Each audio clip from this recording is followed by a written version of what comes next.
The gunshot echoed across the canyon just as Logan Barrett spotted the woman kneeling in the dust. Her skirts spread around her like a faded flower, cradling something small and fragile in her hands.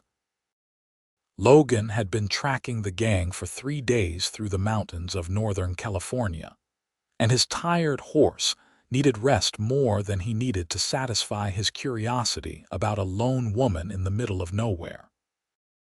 But something about the way she bent over that tiny creature, the tenderness in her posture, made him slow his mare to a walk and approach with caution. It was 1878, and a woman alone this far from Weaverville was either foolish or desperate, maybe both. "Madam," he called out, keeping his voice low so as not to startle her. "You all right out here?" She looked up, and Logan felt something shift in his chest. Her face was dirt-streaked, her dark blonde hair falling loose from its pins, but her eyes held a warmth that seemed out of place in this harsh landscape. Those eyes were green like spring grass, and they studied him with wariness but not fear. "I am managing," she said, her voice steady. "But this poor creature is not." Logan dismounted, leading his horse closer. The woman couldn't have been more than 23 or 24, he figured, close to his own 26 years. Her dress was practical calico, worn but clean, and she wore no wedding ring.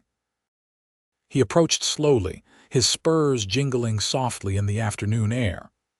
"What have you got there?" "A mourning dove," she said, turning slightly so he could see. The bird lay in her cupped palms, one wing bent at an unnatural angle. "I heard the gunshot and then saw him fall."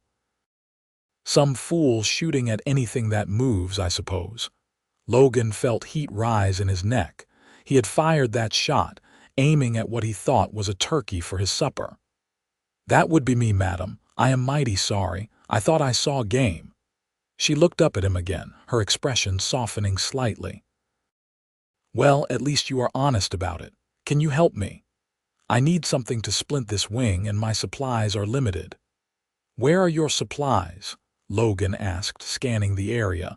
He saw no wagon, no camp, nothing but scrub brush and rocks. "About 2 miles that direction," she pointed west with her chin.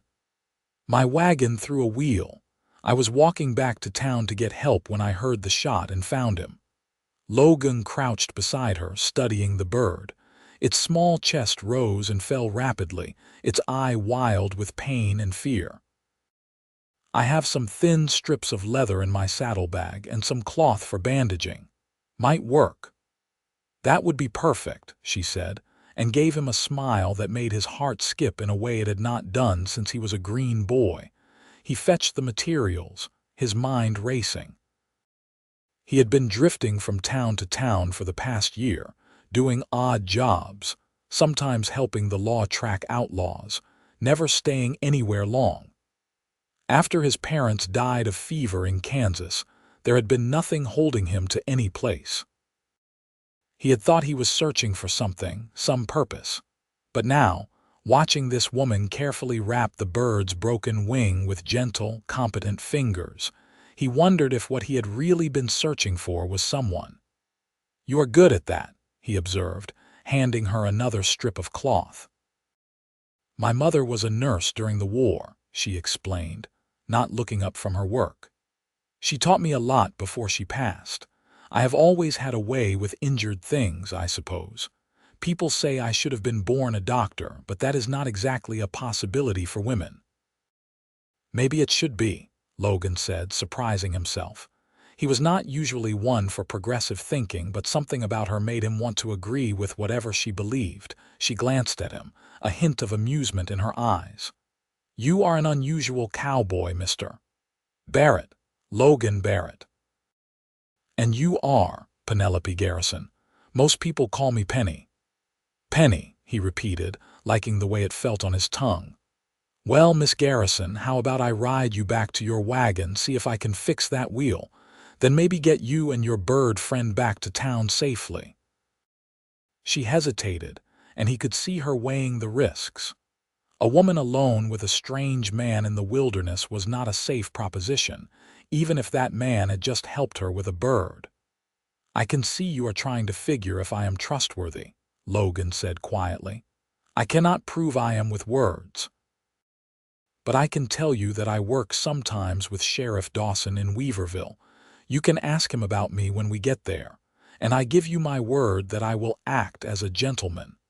Penny studied his face for a long moment, then nodded. "I believe you. Maybe I am foolish, but I have always trusted my instincts about people. And right now, my instincts say you are a good man who made an honest mistake shooting at this bird." Logan felt that warmth in his chest again. When was the last time someone had called him good? Most people looked at him and saw just another drifter, another gun for hire, someone to be wary of.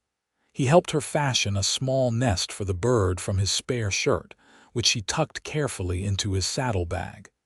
Then he mounted his mare and reached down to pull her up behind him. She hesitated only a second before taking his hand. Her palm was rough with work but small in his, and when she settled behind him, wrapping her arms lightly around his waist, Logan felt more at home than he had in years. They rode in silence for a while, the sun beginning its descent toward the western peaks. The air was still hot, but a faint breeze carried the scent of pine and dust. Logan was intensely aware of her presence behind him, the way she moved with the horse's gait, the occasional brush of her breath against his shoulder. "How did you end up out here alone?" he finally asked. "I run a small homestead about 5 miles from Weaverville," she explained. "I was taking eggs and preserves into town to sell when the wheel broke. I am not completely helpless with repairs, but this one needs a blacksmith, and I cannot carry a wagon wheel 5 miles by myself." "You run a homestead alone?" "My father started it," she said, and he heard the sadness in her voice. "He died last winter, pneumonia. I have been trying to keep it going by myself. It is not easy, but it is mine, and I will not give it up." Logan felt a surge of admiration. He had known plenty of tough men in his life, but this slip of a woman maintaining a homestead alone in California territory took a special kind of courage. "That is mighty impressive," he said simply. "That is mighty foolish, according to most of Weaverville," she replied with a hint of bitterness. "They keep telling me I should sell out, move back east where I have relatives, find a husband to take care of me. But I do not need taking care of. I need help sometimes, yes, but that is different." "I understand the difference," Logan said, and he did.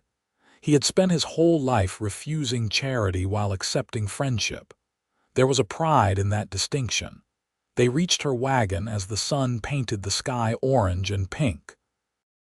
It was a small, sturdy farm wagon, and he could see immediately what had happened. The wheel had not just come loose but had cracked badly, probably hitting a rock hidden in the tall grass. "This is going to need more than a quick fix," Logan said, examining it. "The wheelwright in town will need to see it, maybe build a new one entirely." Penny sighed, her shoulders sagging. "Of course, nothing can be simple." "I can unhitch your horse and you can ride him back," Logan suggested. "Then tomorrow we can bring the wheelwright out here." "That is going to cost money I do not have much of," Penny said quietly. Logan made a decision. "What if I fix it? I worked with a wheelwright in Kansas for a few months. I am not an expert, but I can make basic repairs. If you have got timber back at your place, I could fashion something that will hold until you can afford a proper replacement." "Why would you do that?" Penny asked, her eyes searching his face. "You do not know me." "Maybe I want to," Logan said honestly. "And maybe I owe you for shooting your bird." She laughed at that, a real laugh that seemed to surprise her as much as it delighted him. "That is some debt you are paying off. Plus," Logan added, "I have been drifting for a while. Might be nice to do some honest work for a few days, sleep somewhere that is not the ground." Penny was quiet for a moment, and Logan worried he had pushed too far, too fast. But then she nodded. All right, I have a small barn with a loft. You can sleep there and I will feed you in exchange for the work. But Mr. Barrett, I want to be clear that this is a business arrangement. Understood, madam, Logan said, trying to keep the smile out of his voice. Strictly business. They unhitched her horse, a sturdy gelding named Walter, and secured the wagon as best they could. By the time they finished, twilight had settled over the landscape, and the first stars were beginning to appear. We should get moving, Logan said. Your place is 5 miles, you said. Yes, northeast from here. With Penny on Walter and Logan on his mare, they set off through the gathering darkness. The trail was barely visible, but Penny knew it well, guiding them with confidence. Logan found himself watching her in the dim light, the straight set of her shoulders, the competent way she handled her horse. She was not delicate or fragile, despite her gentle touch with the injured bird. She was strong in the way things that bend but do not break are strong. Tell me about Kansas, Penny said after a while. What brought you west? Not much to tell, Logan said. My parents had a small farm. They both took sick 2 winters back. After they died, I sold the place and started moving. Figured I would see what was out here, maybe find something worth staying for. Have you found it? Logan looked at her, silhouetted against the stars. Maybe I am starting to. She did not respond, but he thought he saw her sit a little straighter in the saddle. They talked as they rode, sharing stories about their lives. Logan learned that Penny had grown up in Sacramento, that she loved reading but rarely had time for it anymore, that she could shoot a rifle well enough to keep predators away from her chickens, but had never liked doing it. She learned that Logan had always been good with his hands, building and fixing things, that he missed having a place to call home, that he had a weakness for apple pie and strong coffee. By the time they reached her homestead, Logan felt like he had known her far longer than a few hours. The property was modest but well maintained. A small cabin sat in a clearing with a barn, a chicken coop, and what looked like a vegetable garden beside a creek.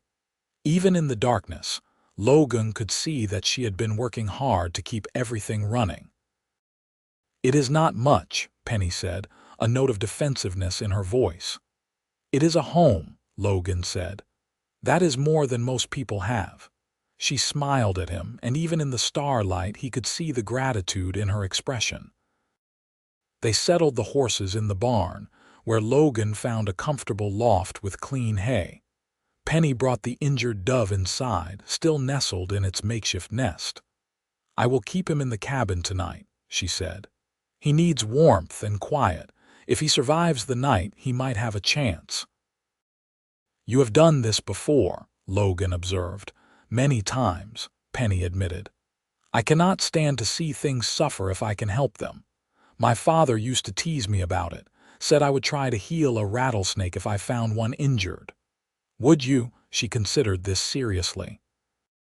Probably not a rattlesnake, but most other things, yes. Logan found himself grinning. You are something else, Miss Garrison. I will take that as a compliment, she said. Now you must be hungry. Come up to the house and I will fix you something. Despite his protests that it was too late and too much trouble, Logan found himself sitting at her small kitchen table 20 minutes later, eating cold chicken and fresh bread with butter. It was simple food, but it tasted better than anything he had eaten in months.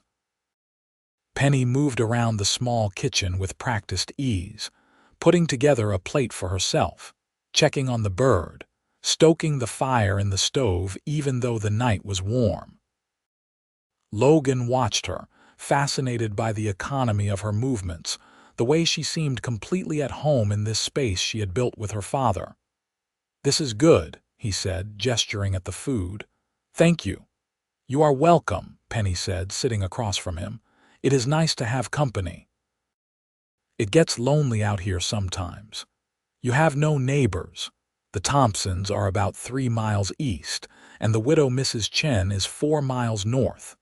We help each other when we can, but mostly we are all too busy with our own places to socialize much. That must be hard. Penny shrugged. It is life. I chose to stay here. I knew what I was getting into. Did you, though? Logan asked gently. Did you know how hard it would be alone? She met his eyes, and for the first time he saw vulnerability there. No, she admitted. I thought I did, but I did not. Some days I wake up and wonder what I am doing, why I am being so stubborn. It would be easier to sell, to leave. But you do not. But I do not, she agreed. Because this place is my father's dream, and now it is mine, and I am not ready to give up on my dreams yet. Logan felt something fierce and protective rise in his chest. You should not have to, he said. Give up on them, I mean. They talked until late into the night, the conversation flowing easy and natural.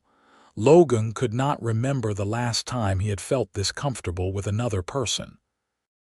Penny seemed to genuinely care about what he had to say, asking questions about his travels, his thoughts on the changing West, his hopes for the future. When he finally made his way to the barn loft, the moon high overhead, Logan lay awake for a long time, staring at the rough beams above him. He had only known Penny Garrison for a handful of hours, but already he could feel himself falling for her. It was not just her beauty, though she was lovely. It was her strength, her kindness, the gentle heart that cared for wounded birds and refused to give up on her dreams.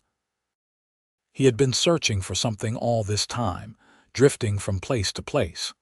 Maybe what he had really been searching for was her. In the cabin, Penny checked on the dove one more time before climbing into her bed. The small bird seemed stable, its breathing less labored. She thought about the cowboy now sleeping in her barn, about the way his eyes crinkled when he smiled, the gentleness in his big hands as he had helped her splint the wing. She had been alone for so long, had convinced herself that she preferred it that way.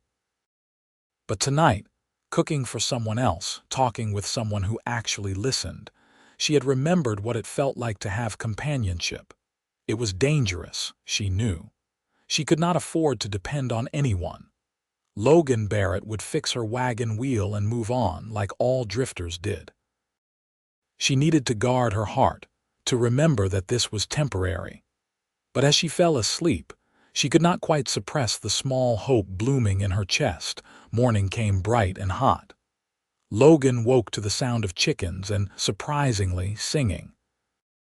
He climbed down from the loft and stepped outside to find Penny in her garden, already working despite the early hour, humming a tune he did not recognize. "You are up early," he called out. She looked up, shading her eyes against the sun. "Farms do not run themselves. How did you sleep?" "Better than I have in months," Logan admitted. "Your hay is cleaner than most hotels I have stayed in," Penny laughed. "That is because I am particular about my barn. Animals deserve clean spaces as much as people do." "How is our patient?" Her face brightened. "Come and see." He made it through the night and even drank some water this morning. Logan followed her into the cabin, where the dove sat in its nest, looking alert if still injured. The bird's eye was clearer, less panicked. "You worked a miracle," Logan said. "Nature worked the miracle," Penny corrected. "I just helped a little." They ate breakfast together, biscuits and gravy with eggs from her chickens, and then Logan set to work surveying what he would need to fix the wagon wheel. Penny showed him where her father had kept timber and tools, and Logan was impressed by the quality of both.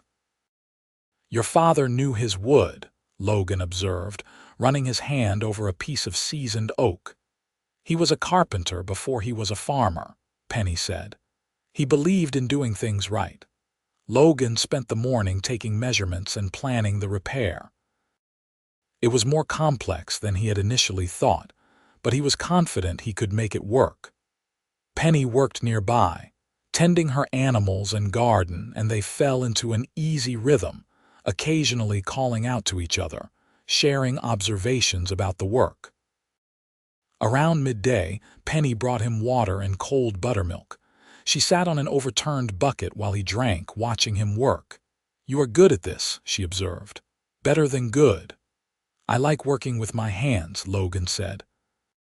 "There is something satisfying about fixing things, making them work again." "I feel the same way about healing," Penny said. "That moment when you can see something getting better, when your help actually makes a difference. There is nothing quite like it." Logan looked at her, this woman with dirt under her fingernails and hope in her eyes, and felt his heart turn over. "Miss Garrison," he said slowly, "I have to tell you something." "What is it?" "I was not completely honest with you yesterday." "Well, I was honest, but I was not complete. The truth is, I have been drifting because I could not find a reason to stop. But sitting here now, working on your land, talking with you, I think I found that reason." Penny's eyes widened slightly. "Mr. Barrett, let me finish," Logan said gently. "I know I am moving too fast. I know you have no reason to trust some drifter who shot your bird and showed up offering to fix your wagon. But I also know what I feel, and I have learned in life that honesty is better than games. So, I am telling you straight. I would like to stay in Weaverville for a while. I would like to help you with your homestead if you will have me. And I would like to see where this thing between us might go, because I have never felt this way about anyone before."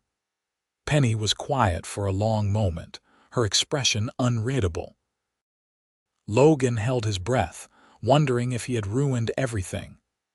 "I felt it too," she finally said, her voice barely above a whisper.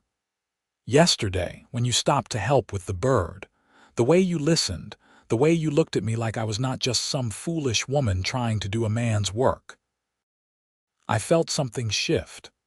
"So what do we do about it?" Logan asked. "We take it slow," Penny said firmly. "You stay in town, find legitimate work, not just here.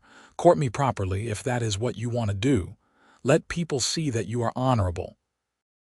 And we get to know each other over time, not just a day." Logan nodded, respecting her caution even as his heart soared at her words.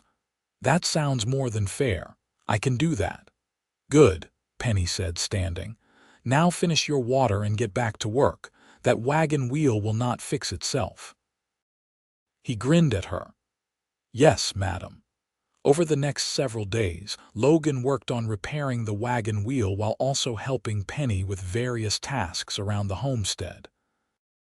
He fixed a section of her barn roof that had been leaking, repaired her chicken coop where predators had been getting in, and helped her harvest vegetables from her garden. In the evenings, they would sit on her porch and talk, watching the sun set over the mountains. The dove continued to improve under Penny's care. She was diligent about checking the splint, offering food and water, keeping the bird calm. Logan watched her minister to the tiny creature and saw the same gentleness he had witnessed that first day, the quality that had drawn him to her immediately. On the 5th day, Logan rode into Weaverville to speak with Sheriff Dawson. He found the lawman in his office, feet up on his desk, reading a newspaper. "Logan Barrett," Dawson said, looking up. "Heard you were in the area. What brings you to my office?" "Looking for work," Logan said. "Honest work. You know anyone hiring?" Dawson studied him. "Might. Old Pete at the livery could use a hand, and the sawmill is always looking for good workers. What is this about? You were never one to stay in one place long." "Found a reason to stay," Logan admitted. Understanding dawned on Dawson's face. "The Garrison girl. I heard you helped her with a broken wagon. She is good people, Logan. Do not mess with her if you are not serious." "I am serious," Logan said quietly. "More serious than I have been about anything in my life." Dawson nodded slowly. "All right then. I will put in a word with Pete. He pays fair and he is decent to work for. But Logan, you need to know something. There are folks in town who have been pressuring Miss Garrison to sell her land. Developer from Sacramento wants to buy up parcels in the area, build some kind of resort. He has been offering good money. She does not want to sell. I know that, you know that, But this developer name of Marcus Webb, he is not the type to take no easily. He has been sending men to talk to her, and some folks think it is going to get ugly. Logan felt anger stir in his gut. Has he threatened her?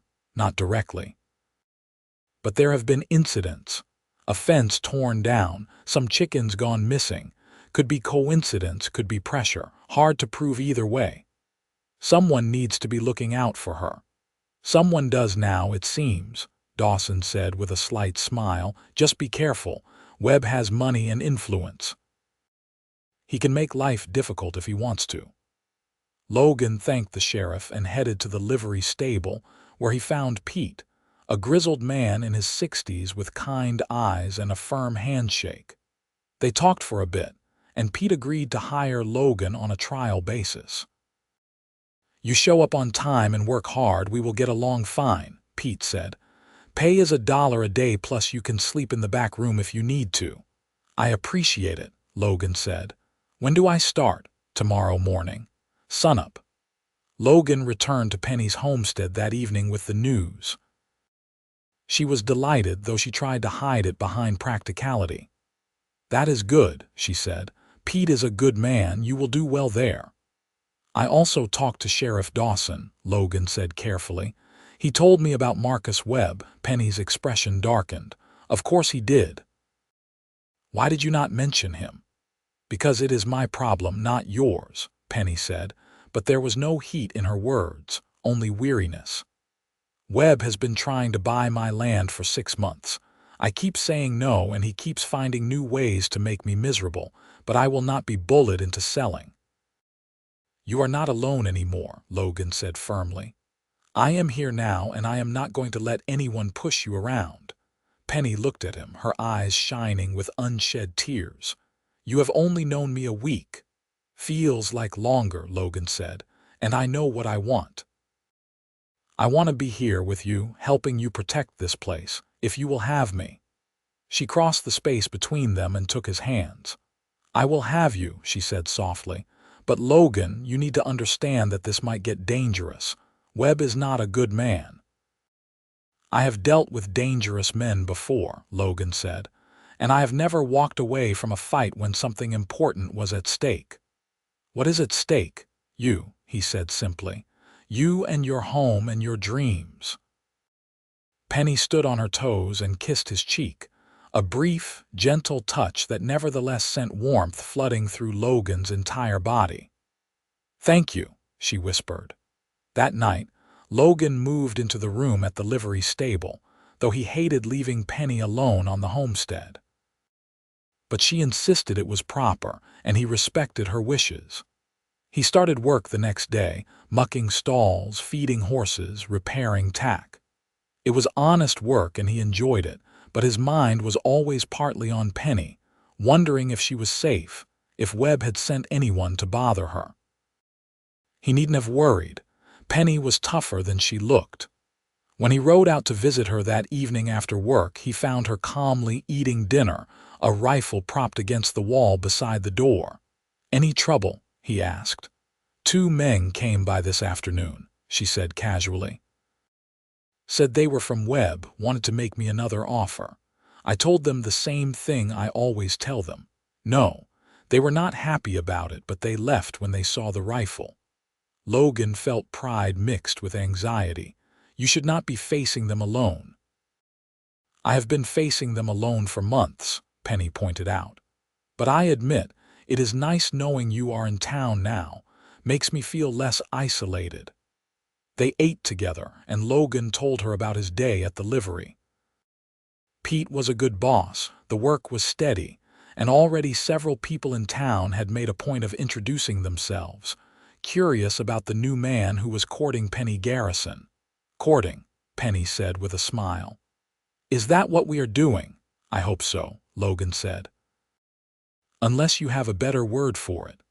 I think courting is exactly right, Penny said, her eyes warm. Old-fashioned, but then again, I suppose I am old-fashioned in some ways. Nothing wrong with that, Logan said.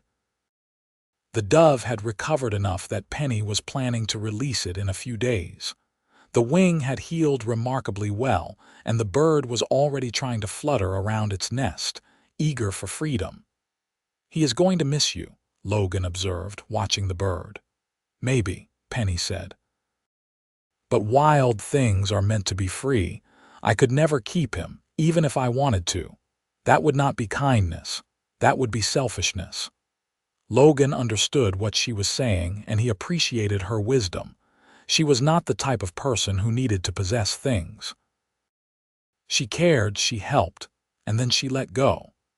It was a rare quality. Over the following weeks, Logan and Penny fell into a pattern. He worked at the livery during the day and spent his evenings at her homestead, helping with chores and repairs. On Sundays, they would attend church together in Weaverville, and Logan could feel the town watching them, judging whether he was good enough for their Penny. Most people seemed to approve. Logan was polite, hardworking, and respectful. He treated Penny with obvious affection, but also clear propriety. The town matrons, who had been worried about the Garrison girl living alone, began to relax, seeing that she had found herself a decent man. But not everyone was happy about the development. Marcus Webb, when he heard about Logan, became even more determined to get Penny's land. He increased his offers, sent more men to talk to her, and started spreading rumors that Penny and Logan were living in sin, trying to damage her reputation. Logan heard about this from Pete, who heard it from a customer. He was furious, but Penny just laughed it off. "Let him spread his lies," she said. "Anyone who knows me knows the truth, and anyone who wants to believe lies will believe them no matter what we do." "It is not right," Logan fumed. "He cannot just slander you like that." "He can, and he is," Penny said pragmatically. "But Logan, getting angry about it plays into his hands. He wants us upset, wants us to make a mistake. The best thing we can do is live our lives with integrity and let the truth speak for itself." Logan marveled at her calm. He was the one who had been drifting, supposedly free, yet she was the one who seemed truly at peace with herself and her choices. She had something he was still learning to find, a deep confidence in who she was and what she stood for. One evening in late August, Logan was helping Penny prepare for the release of the dove. The bird was fully healed now, flying around the cabin with increasing confidence. They had decided to set it free at sunset, giving it the best chance of finding its mate and flock. As they walked out to the edge of Penny's property, the dove cupped gently in her hands, Logan felt a swell of emotion. This small act, releasing a wounded bird, seemed to represent everything beautiful about Penny. She had found something broken, had given it time and care and patience, and now she was letting it go, trusting that it would be all right. "Ready?" Logan asked. Penny nodded. She opened her hands and the dove sat there for a moment as if uncertain. Then, with a flutter of wings, it launched itself into the air. They watched it spiral upward, catching the golden evening light, a small, perfect creature returning to the wild. "Goodbye," Penny whispered. "Be safe." Logan put his arm around her shoulders and she leaned into him. They stood there together, watching the sky until the dove disappeared into the distance. "Thank you," Penny said quietly. "For what?" "For stopping that day. For caring about a wounded bird. For staying." Logan turned her to face him, his hands gentle on her shoulders. "Penny, I need you to know something. I am not staying because I feel obligated. I am not staying because I pity you or because I have nowhere else to go. I am staying because in the past 2 months I have fallen completely in love with you." Her eyes went wide, her lips parting in surprise. "I love the way you care for injured things," Logan continued. "I love your strength and your stubbornness. I love how you laugh and how you work and how you see the world. I love you, Penny Garrison, and if you will have me, I want to spend the rest of my life proving it to you." Tears spilled down Penny's cheeks, but she was smiling. "I love you too," she said. I think I have loved you since that first day when you stopped and helped instead of riding by, when you saw the wounded bird and saw me, really saw me." Logan kissed her then, a slow, sweet kiss that tasted of tears and joy and promise. When they finally pulled apart, both breathless, the sun had set and stars were beginning to appear. "Will you marry me?" Logan asked. "I know it is fast, but I know what I want. I want you, I want this homestead, I want the life we can build together." "Yes," Penny said without hesitation. "Yes, I will marry you." They returned to the cabin hand in hand, both giddy with happiness. Logan stayed later than usual that night and they made plans. They would marry in September, have a simple ceremony at the church in Weaverville. Logan would move his few possessions to the homestead, and they would work it together. "Are you sure this is what you want?" Penny asked at one point. "A homestead in the middle of nowhere with a woman who rescues birds." "It is exactly what I want," Logan assured her. "I have been searching for home my whole life. Now I have found it." But their happiness was short-lived. The next week, Logan was at the livery when Pete came running in, his face pale. "Logan, you need to get to the Garrison place." Now, Logan's heart stopped. "What happened?" "Fire. Someone saw smoke." Logan did not wait to hear more. He saddled his horse in record time and rode out at a gallop, his mind racing with fear. If Webb had hurt her, if anything had happened to Penny, he smelled the smoke before he saw it, thick and acrid on the wind. His stomach churned with dread. But as he crested the last hill, he saw that it was not the cabin burning. It was her hay barn, the smaller structure where she stored feed and equipment. Penny was there with buckets, trying desperately to fight the fire, but it was already too large. Logan leaped from his horse and grabbed her. "Leave it," he shouted over the roar of the flames. "It is not worth your life."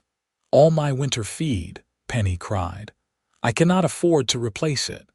But Logan pulled her back as the roof collapsed in a shower of sparks. They watched helplessly as the barn burned to the ground. When it was finally over, nothing remained but smoking ruins. Penny sank to the ground, her face streaked with soot and tears. "This was Webb," she said flatly. "This was him trying to force me to sell."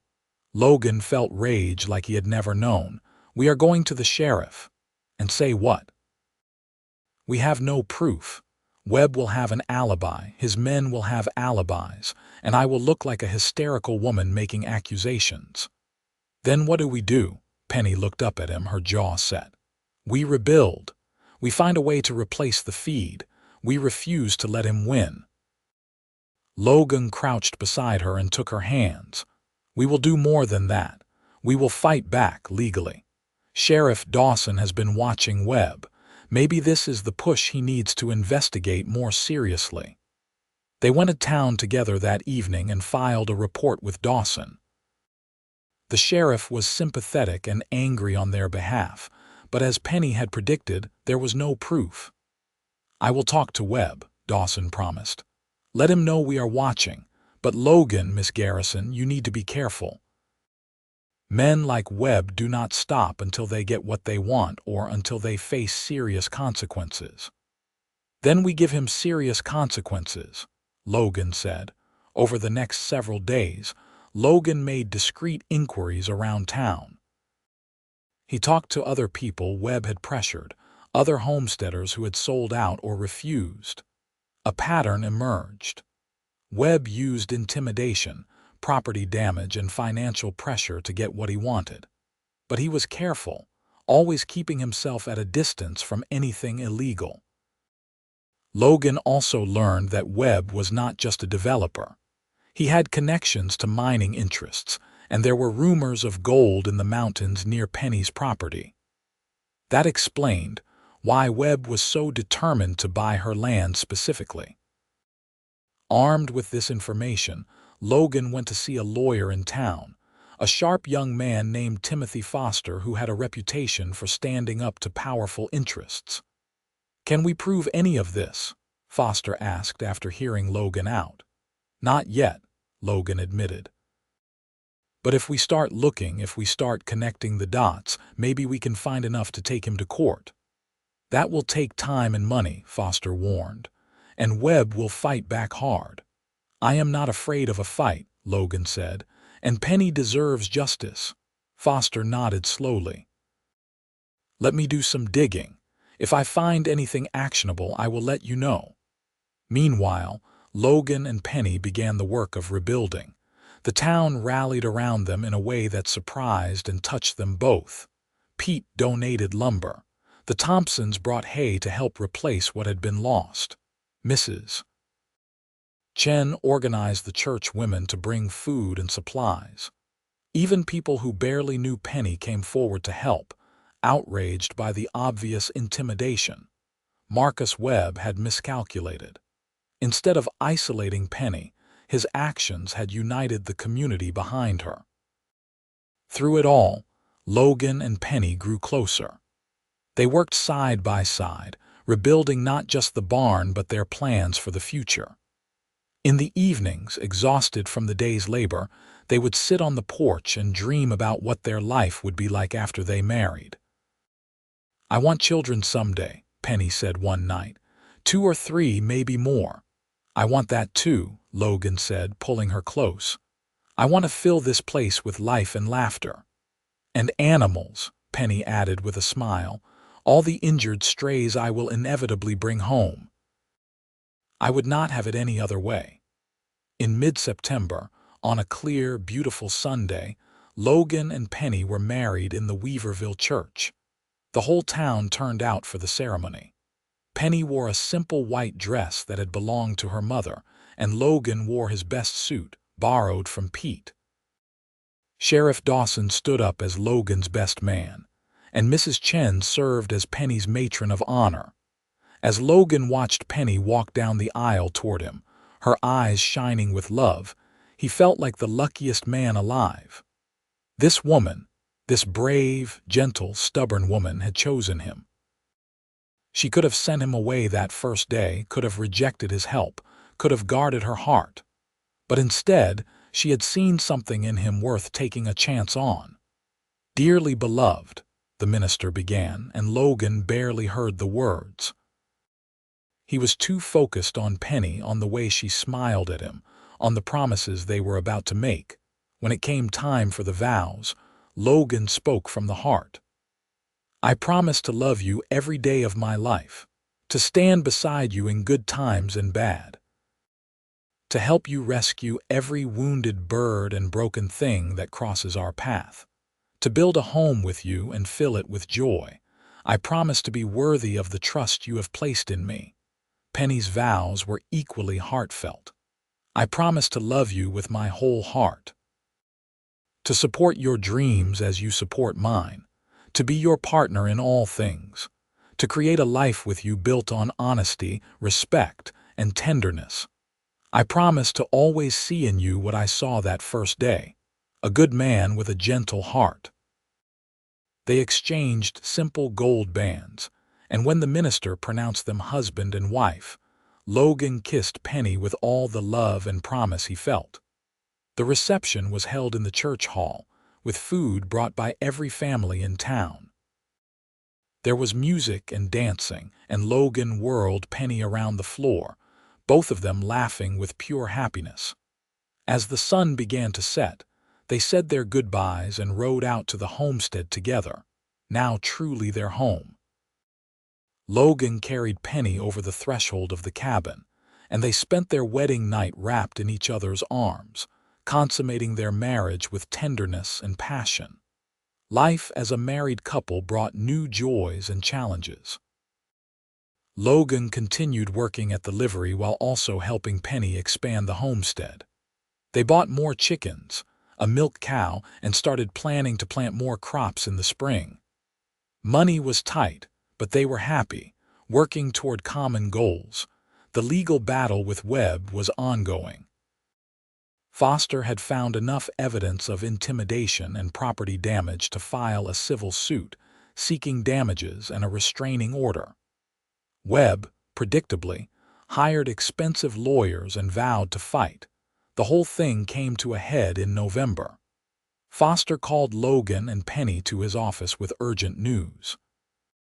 "I found something," he said, barely containing his excitement.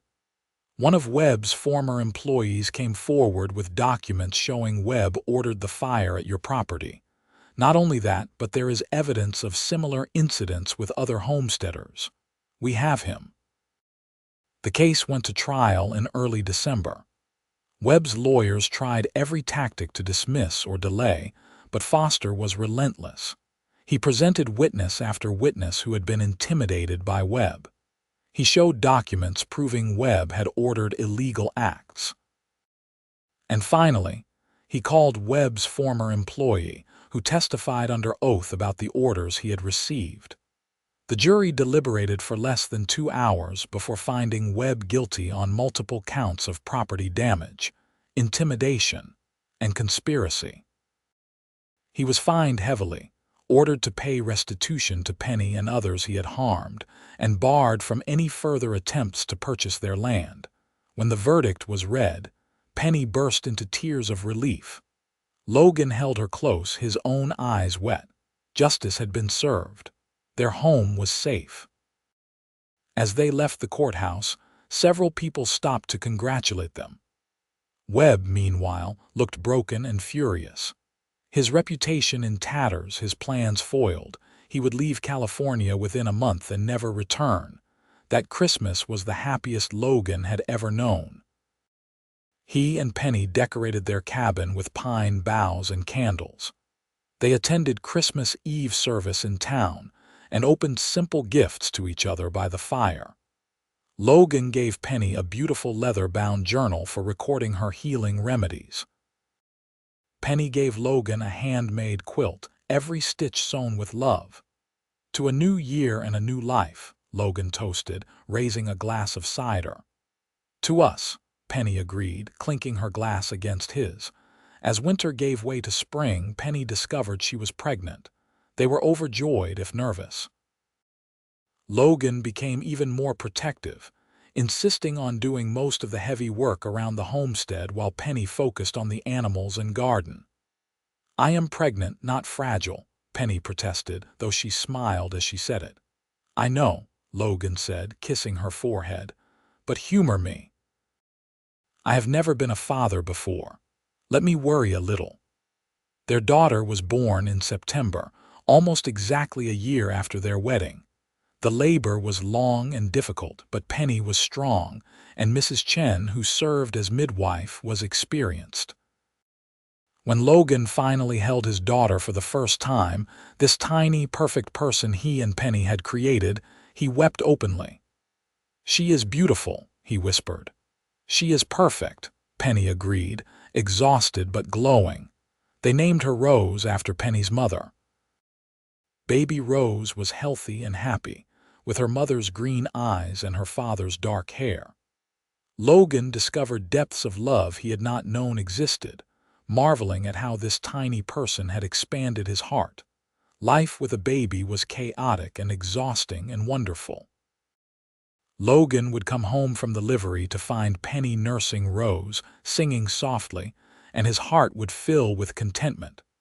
This was what he had been searching for all along. Not adventure or excitement, but this quiet domestic joy, this sense of belonging.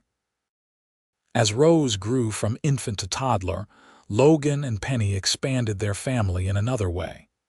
True to form, Penny continued to rescue injured animals. Over the years, she nursed back to health a fox kit, a baby owl, a rabbit with a broken leg, and countless birds.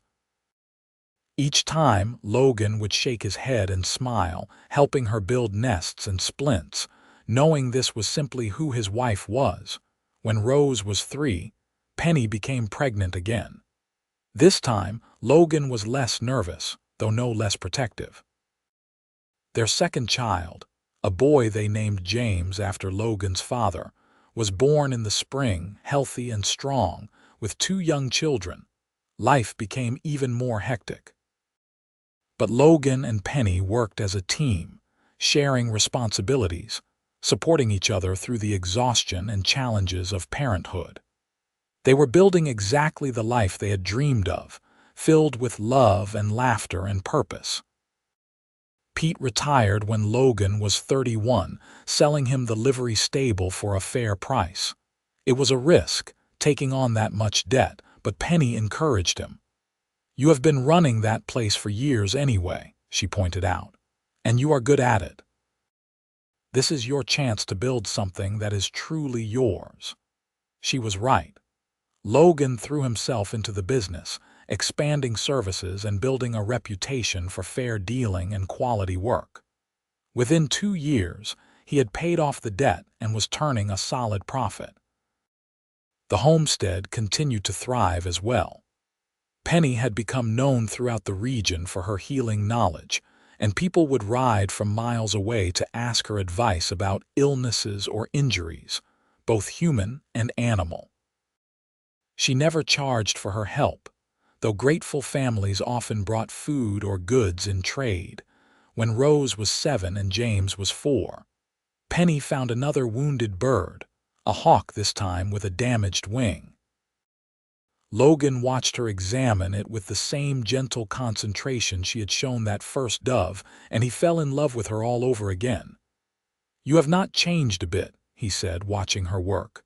"Should I have?" Penny asked, glancing up with a smile. "Not one bit," Logan confirmed. They released the hawk 3 weeks later, standing together with their children as the magnificent bird soared into the sky. Rose clapped with delight, and James asked if they could keep the next one. "Wild things are meant to be free," Penny told him, repeating the wisdom she had shared with Logan years before. "We help them heal and then we let them go.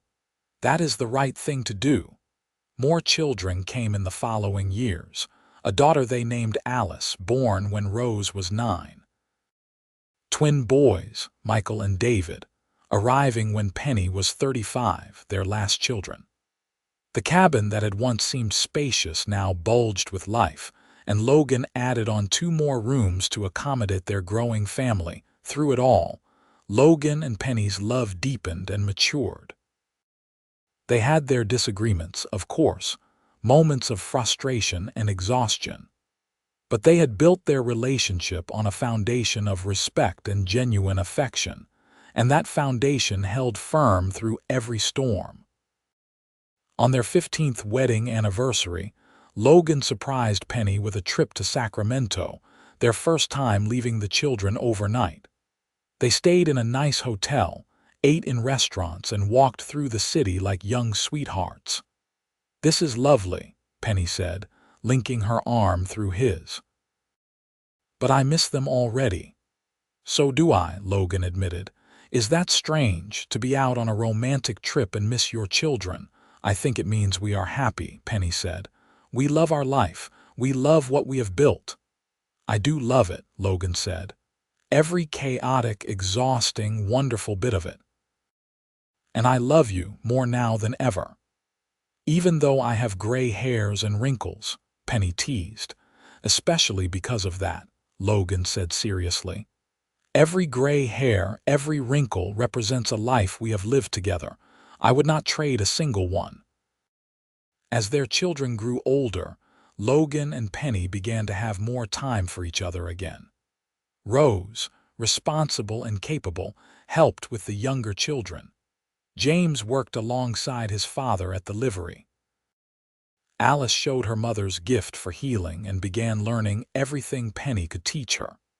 The twins were rambunctious and wild, always getting into trouble, but good-hearted boys who would grow into fine men. Logan and Penny parented them with patience and love, the same way they approached everything in their life together. When Logan was 43 and Penny 41, they faced their greatest challenge. Penny became ill with pneumonia, the same disease that had taken her father. For weeks, Logan barely slept, sitting by her bedside, applying cold compresses, coaxing her to drink water and broth. The whole town rallied around them. Mrs. Cheng came to help nurse Penny. Pete took over managing the livery so Logan could focus on his wife. Neighbors brought food and watched the children. There were dark days when Logan thought he might lose her, when Penny's breathing became so labored he feared each breath would be her last. But she fought, drawing on that core of strength that had allowed her to maintain a homestead alone, to stand up to Marcus Webb, to build a life on her own terms. Slowly, painfully, she began to recover. The fever broke, her lungs cleared, and color returned to her face. The day she sat up and asked for real food, Logan cried with relief. "I am not leaving you yet," Penny said, taking his hand. "We have too much life left to live." Her recovery took months, but eventually Penny returned to full health. The experience changed them both, though. They became even more aware of how precious their time together was, how nothing in life was guaranteed. "Every day is a gift," Logan said one evening as they sat on their porch, watching the sunset just as they had done countless times before. "It is," Penny agreed. "And I am grateful for every one of them." The years continued to pass, bringing new joys and sorrows. Rose married a young teacher from town, a kind man named William who loved her gentle nature.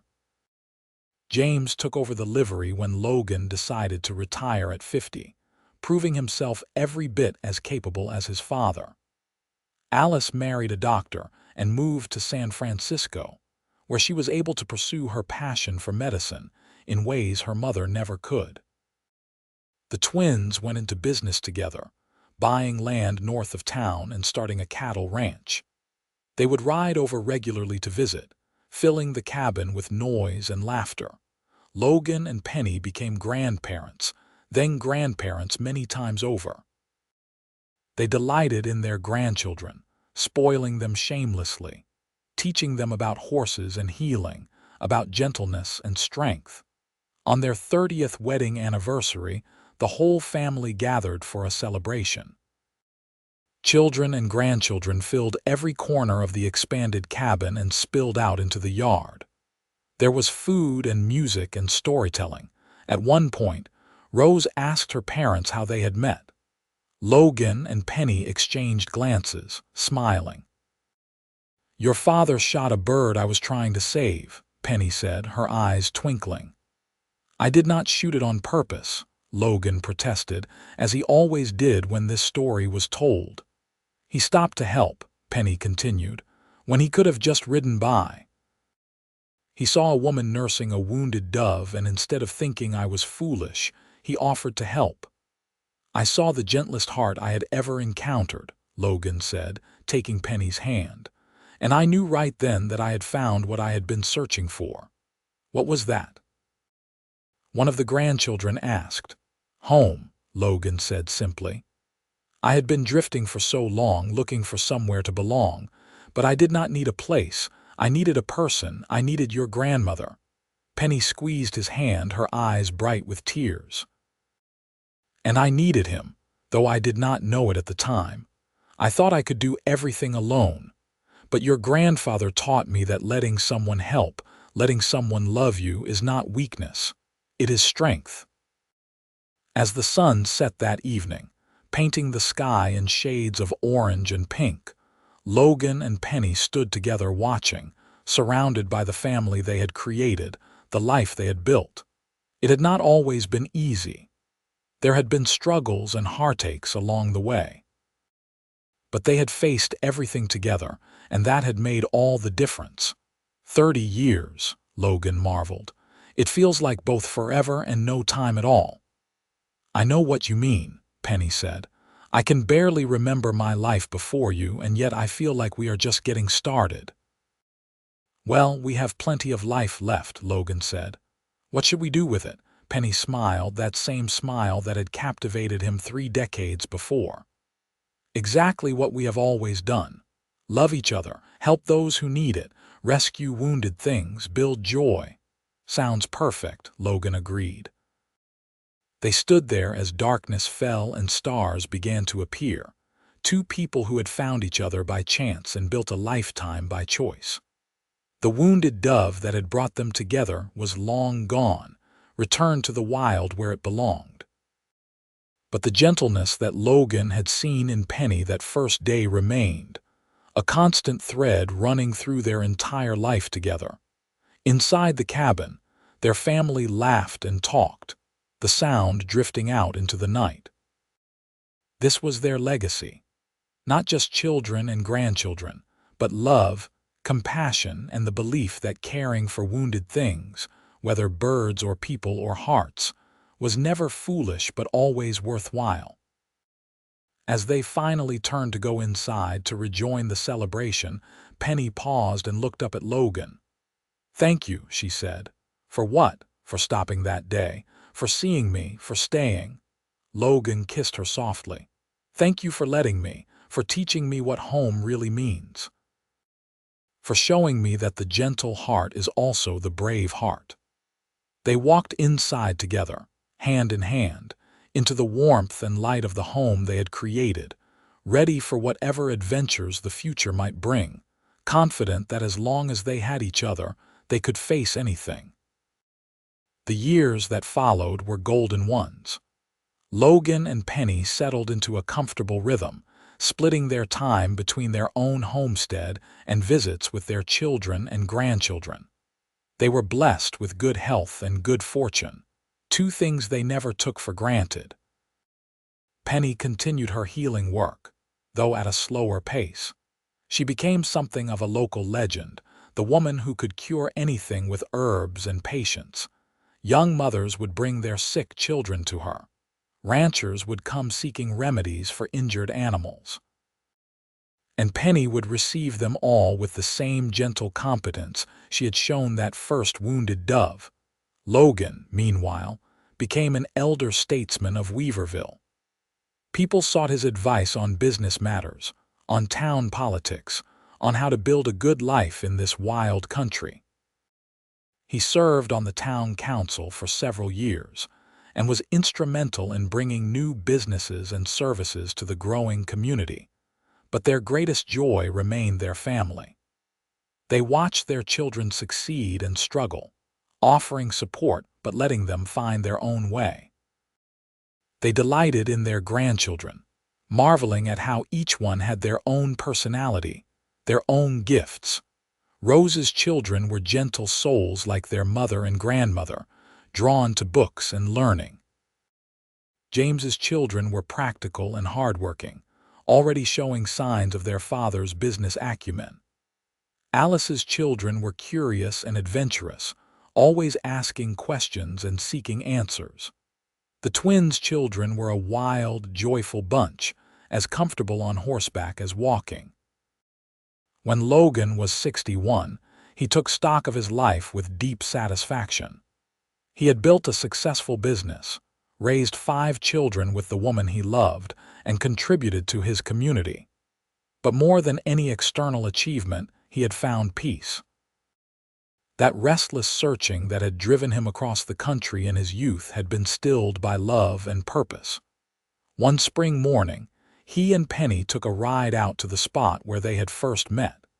The landscape had not changed much in 35 years.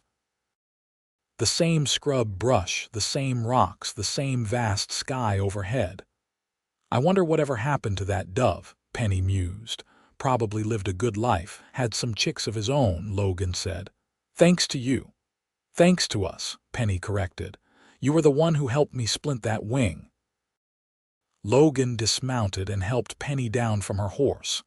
They stood together looking out over the valley, remembering. "You ever regret it?" Logan asked. "Marrying a drifter, taking a chance on me?" Penny looked at him like he had lost his mind. "Not for one single moment."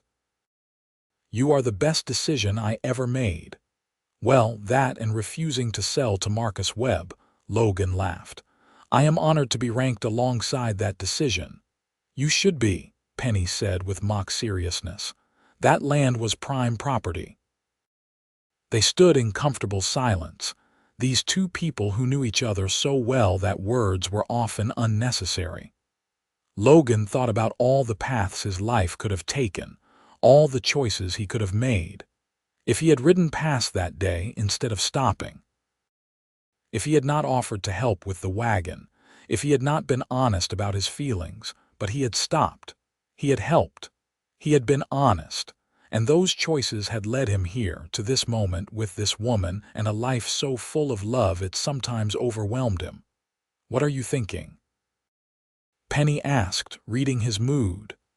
"That I am the luckiest man alive," Logan said. "That shooting that dove was the best mistake I ever made." "Well, I am glad you are a terrible shot then," Penny teased. They remounted and rode back toward home, toward the life they had built together. Along the way, they spotted a bird with a broken wing near the trail. Without discussion, Logan stopped and Penny carefully gathered the injured creature. "Some things never change," Logan observed with a smile. "Why should they?" Penny asked. "This is who we are," and it was.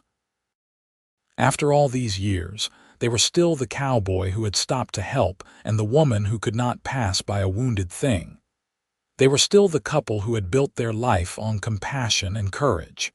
They were still deeply, completely in love. Back at the homestead, Penny tended to the new bird while Logan prepared lunch. It was a routine they had perfected over decades, each knowing their role, working in harmony. That evening, as the sun set in its usual spectacular display, they sat on their porch with the bird resting comfortably in a makeshift nest between them. Their children and grandchildren would visit tomorrow for Sunday dinner, as they did most weeks. But tonight, it was just the two of them as it had been in the beginning. "You remember what you said to me the day you proposed?" Penny asked. "I said a lot of things," Logan recalled. "I was nervous. You said you had been searching for home your whole life and you had found it with me." "I remember, and it was true." "It is still true," Penny said. "For me too. You are my home, Logan, not this place, not the land. You." Logan pulled her close, breathing in the familiar scent of her hair, feeling the solid warmth of her body against his. "You are mine," he said. "Always have been, always will be." They sat that way until the stars came out, two people who had found each other through a twist of fate and built a forever through choice and commitment and love. The injured bird would heal, as they always did under Penny's care. They would release it in a few weeks, watching it fly away to freedom. More birds would come, more wounded things needing help. And Logan and Penny would continue to offer that help, because that was who they were, who they had always been. Their story, which had begun with a wounded dove and a cowboy who stopped when he could have ridden by, would continue for many more years.